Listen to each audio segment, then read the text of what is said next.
તો તાપી જિલ્લામાં એક અપહરણ સાથે લૂંટની ઘટનાનો પર્દાફાશ કરવામાં આવ્યો છે। પોલીસે ગણતરીના કલાકોમાં જ લૂંટારુઓને ઝડપી પાડ્યા હતા। લૂંટારુઓ સાથે લૂંટમાં ગયેલા સામાન સાથે અપહરણનો ભોગ બનેલા ઇસમોને પણ સહી સલામત છોડાવ્યા છે।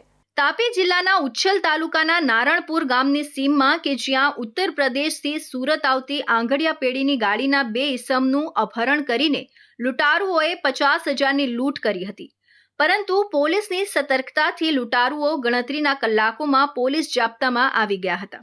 ઘટના કંઈક એમ બની હતી કે સુરતની આર કાંતિલાલ આંગડિયાની સર્વેલન્સ સ્કોર્પિયો કાર યુપીથી સુરત તરફ જઈ રહી હતી, ત્યારે બંદૂકની અણીએ ચાલક અને અન્ય સાથીનું લૂંટારુઓએ અપહરણ કરી 50,000ની લૂંટ ચલાવી હતી।